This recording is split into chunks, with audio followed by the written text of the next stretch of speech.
ಎಲ್ರಿಗೂ ನಮಸ್ಕಾರ. ನಾನು ಇವತ್ತಿನ ವಿಡಿಯೋದಲ್ಲಿ ಮುದ್ದೆ ಮತ್ತು ಇದಕ್ಕೆ ಮುದ್ದೆಗೆ ಒಂದು ಒಳ್ಳೆ ಕಾಂಬಿನೇಷನ್ನು ಬಸ್ಸಾರು, ಮಳಸಿದ ಉದಕ ಅಂತೀವಿ, ಕಟ್ಟಿಂದ ಮಾಡ್ತೀವಲ್ವ ಅದು ಕಾಳು, ಮತ್ತು ನಾನು ನುಗ್ಗೆ ಸೊಪ್ಪಲ್ಲಿ ಮಾಡೋದು ತೋರಿಸ್ತಾ ಇದ್ದೀನಿ. ತುಂಬ ಟೇಸ್ಟಿ ಇರುತ್ತೆ ಇದು. ನಾವು ಯೂಶಲಿ ನಾನು ಲಾಸ್ಟ್ ವಿಡಿಯೋದಲ್ಲಿ ಉದಕ ಮಾಡೋದು ತೋರಿಸಿದ್ದೆ, ಹಸಿ ಉದಕ. ಇದು ಮಳಸಿದ್ದು ಕುದಿಸಿ ಮಾಡೋ ಅಂಥ ಉದಕ ಇದು. ಈ ಕಡೆ ಬೆಂಗಳೂರು ಸೈಡಲ್ಲೆಲ್ಲ ಬಸ್ಸಾರು ಅಂತಾರಲ್ವ ಅದು. ಬನ್ನಿ ಆಗಿದ್ರೆ ಯಾವ ಥರ ಮಾಡೋದು ಅಂತ ನೋಡ್ಕೊಂಬರೋಣ. ಫಸ್ಟ್ ನಾನು ಒಂದು ಪಾತ್ರೆಯಲ್ಲಿ ನೀರನ್ನ ಕಾಯಕ್ಕೆ ಇಟ್ಟಿದ್ದೀನಿ. ಬೇಳೆನ ಬೇಯಿಸ್ಕೋಬೇಕು. ನಾನು ಇಲ್ಲಿ ನಿಮ್ಗೆ ಎಷ್ಟು ಕ್ವಾಂಟಿಟಿ ಬೇಕೋ ಅಷ್ಟು ನೋಡ್ಕೊಂಬಿಟ್ಟು ಬೇಳೆನ ತೊಗೊಳ್ಳಿ. ನಾನು ಇಲ್ಲೊಂದು 3ರಿಂದ 4 ಜನಕ್ಕೆ ಆಗೋವಷ್ಟು ನಾನು ಮಾಡ್ತಾ ಇರೋದು. ಕಾಳಿನ ಪಲ್ಯನ 1 ಕಪ್ಪಷ್ಟು ತೊಗೊಂಡಿದ್ದೀನಿ. ನೀಟಾಗಿ 2 ಸರಿ ವಾಶ್ ಮಾಡಿಕೊಂಡು ನೀರು ಹಾಕ್ಬಿಟ್ಟು ಬೇಳೆನ 2 ಸರಿ ವಾಶ್ ಮಾಡಿಕೊಂಡು, ನೀರು ಚೆನ್ನಾಗಿ ಕಾಯಕ್ಕೆ ಇಟ್ಟಿದ್ವಿ ಅಲ್ವಾ, ಅದು ನೀರು ಕಾಯುತ್ತೆ. ಆ ನೀರೊಳಗೆ ನಾವು ಈ ಬೇಳೆ ತೊಳ್ಕೊಂಡಿರೋ ಬೇಳೆನ ಹಾಕಬೇಕು. ತೊಳೆದಿರೋ ಬೇಳೆ ಹಾಕ್ಬಿಟ್ಟು ಚೆನ್ನಾಗಿ ಇದನ್ನು ಬೇಳೆನ ಬೇಯಿಸ್ಕೊಬೋದು. ಇಲ್ಲ ನೀವು ಕುಕ್ಕರ್ಗಾದ್ರೂ ಇಡ್ಬೋದು. ನಾನಿಲ್ಲಿ ಕುಕ್ಕರ್ಗೆ ಇಟ್ಟರೆ ಕಾಳು ತುಂಬ ಮೆತ್ತಗಾಗ್ಬಿಡುತ್ತೆ ಅಂತ ನಾನು ಕಾಳನ್ನ ಸಪ್ರೇಟಾಗಿ ಪಾತ್ರೆಯಲ್ಲೇ ಬೇಯಿಸ್ತಾ ಇದ್ದೀನಿ. ಇವಾಗ ಸಾಂಬಾರಿಗೆಲ್ಲ ಪ್ರಿಪೇರ್ ಮಾಡ್ಕೊಳ್ಳೋಣ. ಮಸಾಲಾನ ನೋಡಿ, ನಾನಿಲ್ಲಿ ಒಣ ಕೊಬ್ಬರಿ ತೊಗೊಂಡಿದ್ದೀನಿ. ಒಣ ಕೊಬ್ಬರಿನ ತುರಿದು ಇಟ್ಕೋತಾ ಇದ್ದೀನಿ. ಬೇಗ ಮಿಕ್ಸಿಯಲ್ಲಿ ನೈಸ್ ಆಗುತ್ತೆ ಅಂತ ನಾನು ಕೊಬ್ಬರಿನ ತುರಿದು ಇಟ್ಕೋತಾ ಇದ್ದೀನಿ ಈ ಥರ.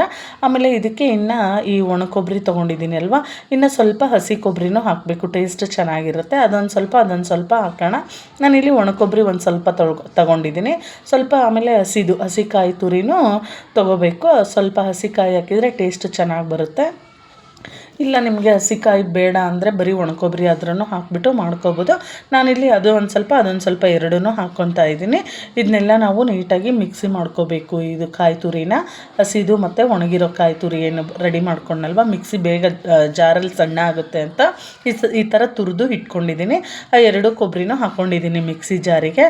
ಆಮೇಲೆ ಇದನ್ನು ನಾವೆಲ್ಲ ಏನೂ ರೋಸ್ಟ್ ಮಾಡಬಾರ್ದು, ಎಲ್ಲ ಹಸಿದನ್ನೇ ಹಾಕ್ಕೋಬೇಕು. ಇದಕ್ಕೆ 1 ಸ್ಪೂನಷ್ಟು ನಾನು ಇಲ್ಲಿ ಗಸಗಸೆ ಹಾಕ್ತಾಯಿದ್ದೀನಿ. ಗಸಗಸೆ ಹಾಕೋದ್ರಿಂದ ಟೇಸ್ಟ್ ಚೆನ್ನಾಗಿ ಬರುತ್ತೆ. ಆಮೇಲೆ 1 ಸ್ಪೂನಷ್ಟು ನಾನು ಇಲ್ಲಿ ಜೀರಿಗೆ ಹಾಕ್ಕೊತಾ ಇದ್ದೀನಿ. 2 ಸ್ಪೂನು ಜೀರಿಗೆ ಮತ್ತು ಸ್ವಲ್ಪ ಕೊತ್ತಂಬರಿ ಕಾಳು, ಒಂದು ಅರ್ಧ ಸ್ಪೂನ್ಗಿಂತ ಕಡಿಮೆ ಧನಿಯಾ ಬೀಜ ಹಾಕ್ಕೋಬೇಕು. ಇಲ್ಲ ಬೇಡ ಅಂದರೆ ಧನಿಯಾ ಬೀಜ ಸ್ಕಿಪ್ಪು ಮಾಡಿ ಬರೀ ಕೊತ್ತಂಬರಿ ಸೊಪ್ಪು ಹಾಕಿದ್ರೂ ನಡೆಯುತ್ತೆ. 1/4 ಟೀ ಸ್ಪೂನಷ್ಟು ಮೆಣಸು, ಜೀರಿಗೆ ಮತ್ತು ಧನಿಯಾ ಬೀಜ, ಕೊಬ್ಬರಿ ಇಷ್ಟನ್ನು ಹಾಕ್ಬಿಟ್ಟು ನೀಟಾಗಿ ಇದನ್ನು ನೈಸಾಗಿ ಪೌಡ್ರ್ ಥರ ಮಾಡ್ಕೋಬೇಕು. ಇವಾಗ ನೋಡಿ ಅದು ನೈಸಾಗಿ ಪೇಸ್ಟ್ ಆಯ್ತಲ್ವ. ಇವಾಗ ಇಲ್ಲಿ ನಾನು ಬೇಳೆನೂ ಬೇಯಕ್ಕೆ ಇಟ್ಟಿದ್ದೆ ಅಲ್ವ, ಬೇಳೆನೂ ಚೆನ್ನಾಗಿ ಈ ಥರ ಬೇಯ್ತಾ ಇದೆ. ಬಟ್ ಇನ್ನೂ ಸ್ವಲ್ಪ ಬೇಯಬೇಕು ಇದು ಚೆನ್ನಾಗಿ. ಅಂದರೆ ತುಂಬ ಸ್ಮ್ಯಾಶ್ ಆಗಂಗೂ ಬೇಯಬಾರ್ದು, ಮೆತ್ತಗೆ ಸ್ವಲ್ಪ ಚೆನ್ನಾಗಿರಬೇಕು. ಕಾಳು ಅಂದರೆ ಬಿಡಿಯಾಗಿರಬೇಕು. ನಾವು ಕಾಳಿಂದೇನು ಪಲ್ಯ ಮಾಡ್ಕೋತೀವಲ್ವ ಇವಾಗ ಇದು ಇಷ್ಟು ಬೇಳೆ ಬೆಂದಿದೆ. ಇದನ್ನು ನಾನು ರುಬ್ಬಕ್ಕೆ ಒಂದು ಸ್ವಲ್ಪ ಪ್ಲೇನ್ ಬೇಳೆ ತೆಗೆದಿಟ್ಕೋತೀನಿ. ಯಾಕಂದರೆ ನಾನಿಲ್ಲಿ ಸೊಪ್ಪು ಹಾಕ್ತೀನಲ್ವ, ಸೊಪ್ಪು ಹಾಕಿ ಕುದಿಸ್ಬಿಟ್ಟು ಬೇಳೆ ತೆಗಿಯೋದಕ್ಕಿಂತ ಈ ಥರ ಪ್ಲೇನ್ ಬೇಳೆ ತಗೊಂಡ್ರೆ ಟೇಸ್ಟ್ ಚೆನ್ನಾಗಿ ಬರುತ್ತೆ ಸಾಂಬಾರ್ದು. ಸೊ ನಾನಿಲ್ಲಿ ನುಗ್ಗೆ ಸೊಪ್ಪು ತೊಗೊಂಡಿದ್ದೆ. ನುಗ್ಗೆ ಸೊಪ್ಪನ್ನ ಇವಾಗ ಕಾಳಿಗೆಲ್ಲ ಹಾಕಿಬಿಟ್ಟು ಸ್ವಲ್ಪ ಉಪ್ಪು ಹಾಕಿ ಮತ್ತೆ ಒಂದು 5 ನಿಮಿಷ ಚೆನ್ನಾಗಿ ಇದನ್ನ ಕುದಿಸ್ಕೊಳ್ಳೋಣ. ಸೊಪ್ಪೆಲ್ಲ ಬೇಯಲಿ. ಇದು ಬೇಳೆ ಇವಾಗ ನಾನು ಅದನ್ನು ಸಪ್ರೇಟಾಗಿ ಎತ್ತಿಟ್ಕೊಂಡಿದ್ದೀನಿ. ಅದನ್ನು ನಾನು ಸಾಂಬಾರಿಗೆ ಮಿಕ್ಸಿ ಮಾಡೋಕ್ಕೆ ಹಾಕ್ಕೊತೀನಿ. ಆ ಬೇಳೆನ ಸೊಪ್ಪು ಹಾಕೋದಕ್ಕಿಂತ ಮುಂಚೆನೇ ತೊಗೊಂಡ್ರೆ ಸಾಂಬಾರು ಕಹಿ ಬರಲ್ಲ. ಇದು ನುಗ್ಗೆ ಸೊಪ್ಪು ಈ ಥರ ಸೊಪ್ಪು ಹಾಕ್ತೀವಲ್ವ, ಒಂಥರ ಒಗರು ಥರ ಟೇಸ್ಟ್ ಅನಿಸುತ್ತೆ. ಸೊ ಹಾಗಾಗಿ ನಾನು ಪ್ಲೇನ್ ಬೇಳೆನೇ ತೆಗ್ದು ಇಟ್ಕೊಂಡಿರೋದು ಅದು ರುಬ್ಬಕ್ಕೆ. ಇವಾಗ ಇದು ಇಷ್ಟು ಬೇಳೆನೂ ನೋಡಿ, ಇವಾಗ ಸೊಪ್ಪೆಲ್ಲ ಹಾಕಿದ್ಮೇಲೆ ಉಪ್ಪು ಹಾಕ್ಬಿಟ್ಟು ಕಲರ್ ಸ್ವಲ್ಪ ಚೇಂಜ್ ಆಗುತ್ತೆ. ಆಮೇಲೆ ಸೊಪ್ಪು ಎಲ್ಲ ಚೆನ್ನಾಗಿ ಬೇಯಲಿ. ಒಂದು 5ರಿಂದ 7 ನಿಮಿಷ ಬೇಯುತ್ತೆ. ಇದು ಬೇಗನೆ ಬೇಯುತ್ತೆ ಸೊಪ್ಪು. ಇಷ್ಟು ಬೇಯಿಸ್ಕೊಂಡು ಆದಮೇಲೆ ಇದನ್ನು ಸಪ್ರೇಟಾಗಿ ಈ ಥರ ಸೋಸಿ ಇಟ್ಕೋಬೇಕು. ಈ ಕಟ್ಟನ್ನು ಬೇರೆ ಕಾಳನ್ನು ಬೇರೆ ಈ ಥರ ಸೋಸಿ ಇಟ್ಕೋಬೇಕು. ಇವಾಗ ಇದೆಲ್ಲ ಚೆನ್ನಾಗಿ ನೀರು ಹೋಗಂಗೆ ಇಟ್ಕೊಂಡ್ಮೇಲೆ ಇವಾಗ ನಾವು ಒಗ್ಗರಣೆ ಪ್ರಿಪೇರ್ ಮಾಡ್ಕೊಳ್ಳೋಣ. ಇವಾಗ ನೋಡಿ ನಾನಿಲ್ಲಿ ಕಾಳಿಗೆ ಒಗ್ಗರಣೆ ಮಾಡ್ತಾ ಇರೋದು. ಸೊಪ್ಪಿಂದು ಪಲ್ಯ, ಕಾಳಿನ ಪಲ್ಯಕ್ಕೆ 2ರಿಂದ 3 ಟೇಬಲ್ ಸ್ಪೂನ್ ಎಣ್ಣೆ ಹಾಕಿದ್ದೀನಿ. ಎಣ್ಣೆ ಸ್ವಲ್ಪ ಬಿಸಿ ಆದಮೇಲೆ ಇದಕ್ಕೆ ನಾನು ಸಾಸಿವೆ ಮತ್ತು ಸ್ವಲ್ಪ ಜೀರಿಗೆ ಹಾಕಿಬಿಟ್ಟು ಒಂದಿಷ್ಟು ಕರಿಬೇವು ಹಾಕಿ ಸ್ವಲ್ಪ ಹಿಂಗೆ ಹಾಕ್ತಾಯಿದ್ದೀನಿ. ಹಿಂಗೆ ಹಾಕಿ ಆಮೇಲೆ ನಾನು ಖಾರಕ್ಕೆ ಹಸಿಮೆಣ್ಸಿನ್ಕಾಯಿ ಹಾಕ್ತಾಯಿದ್ದೀನಿ. ನಿಮಗೆ ಬೇಕು ಅಂದರೆ ಇಲ್ಲಿ ಒಣಮೆಣ್ಸಿನ್ಕಾಯಿನೂ ಹಾಕ್ಕೋಬೋದು. ನಾನಿಲ್ಲಿ ಹಸಿಮೆಣ್ಸಿನ್ಕಾಯಿನೇ ಯೂಸ್ ಮಾಡ್ತಾ ಇರೋದು. ಹಾಕ್ತಾಯಿದ್ದೀನಿ ಮೆಣ್ಸಿನ್ಕಾಯಿ ಹಾಕ್ಬಿಟ್ಟು ಆಮೇಲೆ ಈರುಳ್ಳಿ ಹಾಕ್ಬಿಟ್ಟು ಚೆನ್ನಾಗೆಲ್ಲ ಒಗ್ಗರಣೆ ಬೇಯಲಿ. ಇದು ಈರುಳ್ಳಿ ಮೆಣಸಿನ್ಕಾಯಿ ಎಲ್ಲ ಬೆಂದಾದಮೇಲೆ ಒಂದು ಸ್ವಲ್ಪ ಅರಿಶಿನ ಹಾಕಿಬಿಟ್ಟು ಚೆನ್ನಾಗೆಲ್ಲ ಮಿಕ್ಸ್ ಮಾಡೋಣ.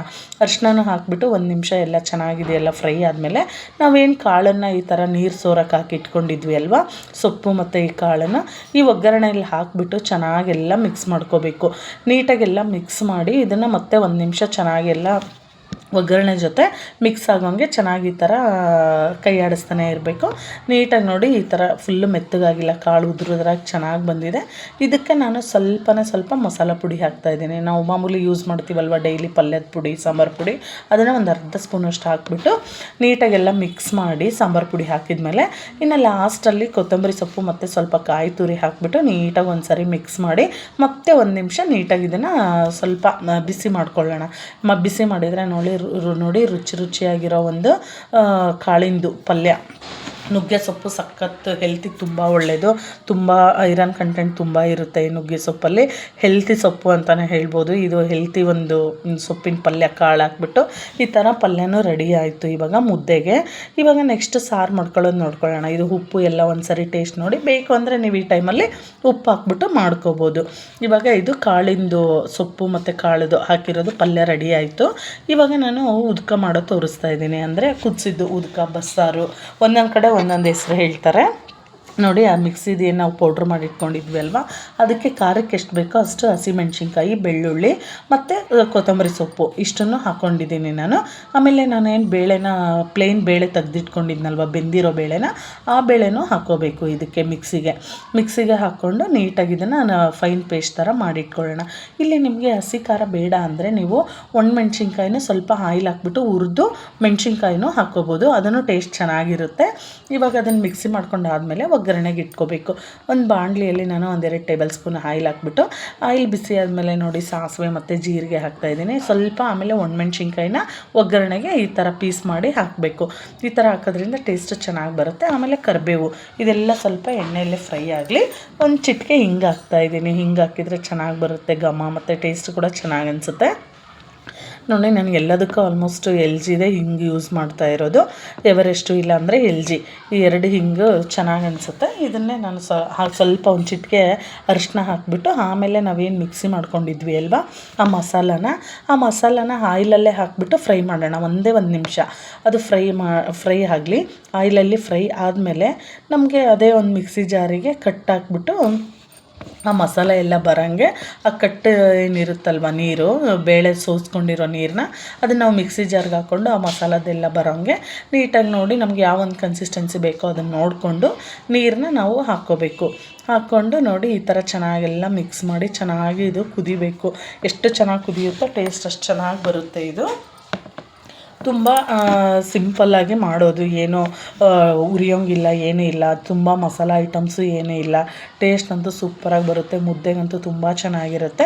ಆಮೇಲೆ ನಾನು ಹುಣಸೆ ಹಣ್ಣನ್ನು ನೆನೆಸಿ ಇಟ್ಕೊಂಡಿದ್ದೆ, ಅದನ್ನು ಹುಳಿನ ತೆಗೆದು ಹುಳಿ ಹಾಕಿದ್ದೀನಿ. ಹುಣಸೆ ಹುಳಿ ಮತ್ತು ಉಪ್ಪು, ರುಚಿಗೆ ತಕ್ಕಷ್ಟು ಉಪ್ಪು, ಸ್ವಲ್ಪ ಬೆಲ್ಲ ನಿಮಗೆ ಬೇಕು ಅಂದರೆ ಹಾಕ್ಕೊಳ್ಳಿ, ಬೇಡ ಅಂದರೆ ಸ್ಕಿಪ್ ಮಾಡಿ.